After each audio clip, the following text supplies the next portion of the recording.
guys, and welcome to another book haul / in my mailbox. I don't quite know what happened in April. As I'm recording this, it's Saturday, so the last day of April, and I just didn't get around to recording a book haul in April and uploading it, because obviously by the time you see this it will be May.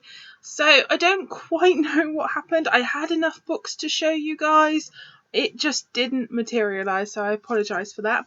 Also, if you can hear any noise or anything in this video, my brother is playing Guitar Hero, so you might be able to hear that, you might not, but just in case, that's what it is. So as always, I'll show you the books that I've been very kindly sent for review. There's a fair few of them. The first one is Hope Unread by John Scovron, and you'll have already seen this in my wrap up for April.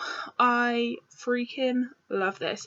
It comes out in June. I don't know the exact date. They didn't send me a press release with it. But yeah, it comes out in June. It's a fantasy novel. It's an adult fantasy novel, but it's not like, I wouldn't describe it like Game of Thrones. I wouldn't say it's quite that. But it was so good. It was so easy to read. It was so fun. I loved the characters. I loved everything about this book, guys. And would definitely recommend picking it up. I actually screenshotted or just took pictures of some of the passages in this and sent them to Ryan from Ryan Reads Books, because I was telling him how much I was enjoying it, and he was like, oh, it doesn't seem like a book for me. I sent him some snippets, and I think I may have converted him because it was so good. And it was a big book, guys, but I absolutely devoured it and I loved reading it. Highly recommend that one. Then I think this one's already out now. Let's double check. Yeah, this one came out on the 22nd of March, and it's a Jane Eyre retelling. Now, you guys know that Jane Eyre is my favourite classic novel, and it's called Jane Steele. And it says, "Reader, I murdered him," which is a play on the very famous line from Jane Eyre, "Reader, I married him." So it says, like the heroine of the novel she adores, Jane Steele suffers cruelly at the hands of her aunt and schoolmaster, and like Jane Eyre, they call her wicked, but in her case, she fears the accusation is true. So I think she's actually a murderess. So I'm quite intrigued by this one. I haven't heard a lot about it yet, but yes, I am intrigued once again because of my love of Jane Eyre. So, from who sent this one? This one's from Headline, and this one was from Orbit, which is like an imprint of Little Brown. Another one from Little Brown was The Obsession by Nora Roberts, and again, you'll have already seen this in a wrap up. This is one of her sort of romantic thrillers or romantic suspense stories, and this was one of my absolute favourites of the ones of hers that I have read. I thought it was fantastic. I loved reading it. It hooked me. This tagline here, she changed her name, she changed her life, but someone won't let her go. Oh, it was so good. I liked that something sort of traumatic happens in the main character's life, Naomi, and it was just so interesting because what happened, you saw sort of the fallout of something from the family, the affected family's point of view, and it was just really good, and I would highly recommend this one, guys. Then I received this one today, actually, and it's Catherine of Aragon, The True Queen, by Alison Weir. And this is the first book in a new series by her. Basically, the series is going to be 6 Tudor queens, and there's going to be basically a novel on each of Henry VIII's wives, which I think is a fantastic idea, to have an actual series of all the 6 queens. I love that idea. And I also love that on the spine it's got 1. So naturally, Catherine of Aragon was Henry VIII's first wife. And I love the end papers, guys. Love it. I've been quite slack on my historical reading Tudor-wise. This one's quite a beast, but I'm really looking forward to actually reading this one.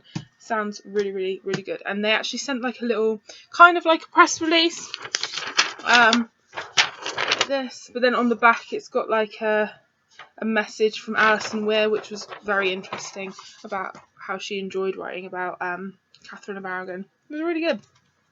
So yeah, looking forward to that one. Then from Walker Books, I have Girl Out of Water by Nat Lutzerma.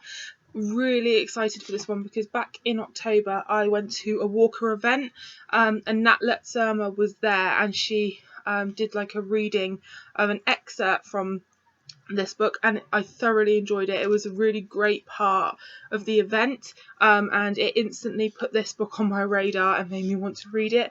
If you want to actually hear her read an excerpt of it, if you go onto my vlogs and find my London Walker event vlog, her reading is in that vlog, but it was so funny. It's sort of a like a middle grade ish, it says for readers age 12 plus on here, but it just sounds like it's going to be really, really cute, and it was hilarious when Nat was reading it, so excited for that. Then I have 2 copies of the same book, which again I've already read. You see, that's how far behind I am, and I've already posted a review of this on my channel, which you may have already seen, and that is Flawed by Cecilia Ahern. Basically, I took part in the blog tour for this for HarperCollins, and as sort of a thank you, they sent me a prize pack for myself and one to give away, so I've already hosted the giveaway. But in that prize pack, they sent me another copy of Flawed. This one just so happens to be signed. There we go. Which I thought was so sweet of them. They didn't have to. They sent me like a decal, I think. There was one a decal and one a tattoo. Yes, that's a tattoo. That's like a sticker decal thing. A little bracelet with an F on it there. And then, yeah, they sent me the US copy, which I actually, now that I own it, think it's really nice. I really think it's quite a pretty edition. This book was good, didn't blow me away, but it was a good solid read. So yeah, I have two copies. I've now got 4 copies of this in total, so I've got another 2 to give away. And they also sent me a poster, which I've got no room to put up, even if I wanted to. So there is that. So, okay, I think we're moving on to... Oh, nope. My good friend Dan from Book Disorders, he sent me a book for my birthday back in March, and it arrived in April, and he really didn't have to. I told him he didn't have to, but he went ahead and did it anyway, and he sent me Tricks by Ellen Hopkins, which I'm super duper excited about because for Christmas he sent me Traffic, which is the second book, which is here, and he got that for me because he found it signed. So I couldn't read that one because it was book 2, so he sent me book 1, which I'm so happy about because I've been eyeing this one up, wanting to read it, and I'm slowly but surely getting there with collecting Ellen Hopkins books because I want to own all of them if possible. So I did a vlog, I think in March, or was it in April? I can't remember. Clearly it's been a bad month for me in my memory because I can't remember anything. But in my vlog I showed these books anyway when they arrived. I got One With You by Sylvia Day. I ordered this. It was really, really cheap on Amazon, and I've started reading this series, but I've only got 1 book in. So I think this is book 4. I want to say book 4, book 5. God, clearly I chose the wrong day. It's book 5. It's book 5. So yeah, and there's that one. I also ordered Lolita by Vladimir Nabokov. I never know how to say his name. This is one I've wanted to read for a really, really, really long time, but have just not got round to it, not got round to ordering it, because it's always been quite expensive. I've never wanted to pay out for it, but I finally did, and this is not the cover that I wanted, but this is the cover that I've now got. So yeah, trying to get back into my sort of... I know this is more of a modern classic than, you know, a classic, but I really do need to get back on my classic reading game because it's fallen very short lately. And then this book, The Truth About the Harry Cuba Affair by Joel Dicker. A little while ago, when this first came out or whatever, I saw this advertised in WH Smith, and I thought it was a political book. I don't know why. The cover was very unappealing. Never really looked into it, and then I saw Eleanor from Eleanor Reads haul it, and it actually made me look up the synopsis, and it sounds very intriguing to me. It's about a summer that struggling author Harry Cuba fell in love with a 15-year-old girl. 33 years later, her body is dug up from his yard, along with the manuscript of the novel that secured his lasting fame. And Cuba is the only suspect in her death. So, sounds very intriguing, and I just really want to know what happened. Yeah. So there's that. Then I ordered Into the Dim by Janet B. Taylor. This is supposed to be, I haven't been hauling a lot of YA lately, but this is supposed to be a YA Outlander kind of book, and clearly that was what made me buy it. Can't even lie, that's what did it. So there's the cover. The Under the Dust Jacket is quite interesting. It's like this pearlized, I don't know how well it will show up on camera, but it's almost like veined like marble. But yeah, I don't know how soon that I will pick this up, but yeah, that's what drew me in. I also bought Written in My Heart's Own Blood. This is book 8, I think, in the Outlander series. I'm so far behind in the Outlander series. I'm currently reading book 2 as we speak. This book is huge, genuinely huge. Like, this one is it's over 1,000 pages. It's like 1,250. So yeah, quite a beastly book. But I am enjoying the second book as I'm reading it right now. And then I've wanted this book for ages and ages and ages. It's quite expensive, so I haven't got round to ordering it, but I managed to buy it from a seller, new, but for about £8 cheaper than what it normally is, and that is The Outlandish Companion by Diana Gabaldon. So this is volume 1. They released it before, but they've revised it and updated it because of the TV show and stuff.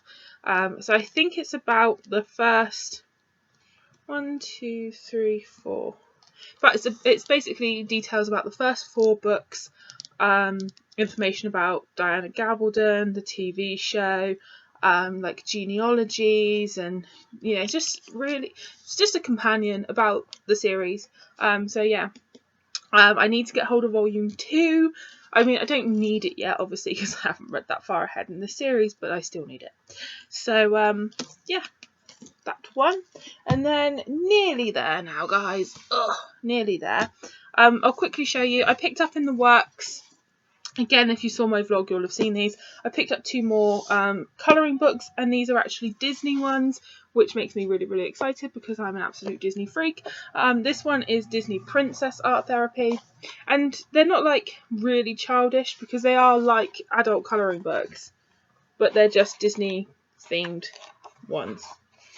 So super stoked that I found these. I hadn't seen them anywhere else either. And then the other one I got was a Frozen one. Where's the best one? I won't be able to find them now. But like, some of them are really intricate. So excited that I found those, because you guys know I love my adult colouring. I bought The Butcher's Hook by Janet Ellis. I didn't know about this, and this book isn't coming off true to colour from what I can see. It's this really vibrant blue, like aqua blue. And I bought this because I saw it on Charlie from Do They Day Devour's channel. And it seems like it might be a little bit of a sinister, creepy read. It's set in Georgian London. And it's this young girl who meets her first love, called Fub. and he's a butcher's apprentice, and she sort of begins like this sort of obsessive relationship with him, but she's supposed to be marrying someone else, and I think there's something maybe sinister about this fub guy. So yeah, and it was like £5 on Amazon, which I thought was crazy. And then another book that basically the next 4 books I bought basically because of Eleanor at Eleanor Reads, because she hauled a book that she found. She found an arc of it, I think, in a secondhand bookstore, and I had no idea that this book existed, that it was coming out. So I immediately pre-ordered the book, and then I realised that it was book 4 in not necessarily a series, but a project called the Austen Project. Now, I remember hearing ages and ages ago that contemporary authors were going to retell Jane Austen's books, but I never heard any more about it, never realised that they actually had come out, had done it. It all just completely passed me by. So I went back, and I've basically got the 4 books that have been released in the Austen Project so far. They seem to have received really mixed reviews. So they actually haven't announced Mansfield Park or Persuasion yet, who is going to be writing them, or even if it's going to happen. But I picked up Sense and Sensibility by Joanna Trollope. I've not read any of this author before, but I have heard of her works. So yeah, I really love this cover. I actually bought this one used in very good condition, and it is. I have no complaints for the price that I paid for it. No complaints. Then I picked up Northanger Abbey by Val McDermid. Again, another author that I've heard of but have never really read. There we go. And then this is the one that probably came in the worst condition, but I can live with it because I wanted them all in hardback. And this is Emma by Alexander McCall Smith. The back's a little bit dirty. I'm going to try and wipe that down if I can. So Emma. And then the one that started this all off is probably my favourite cover, and it's probably my favourite sounding one, the one that I like the sound of the most. And that's Eligible by Curtis Sittenfeld. Again, another author I've never heard of, but this picture just very much reminds me of Audrey Hepburn, a very sort of glamorous, classy. I just love it. And this is a retelling of Pride and Prejudice. So I'm really excited about this. I can't wait to read it. It's got a velvet buttery cover, and it's just absolutely gorgeous. I love this cover so freaking much. I can't even tell you guys. I actually don't think I've taken the dust jacket off. Pretty basic underneath, there's nothing glam, but yeah, so that's everything for this time, guys. If you've read any of these books, please let me know in the comments down below, because I always love to know what you've thought of them. If I've added any of these books to your wish list, also let me know. And where do you think I should start with reading it all, because really I have no idea. So thanks so much for watching, guys, and I'll see you all soon. Happy reading.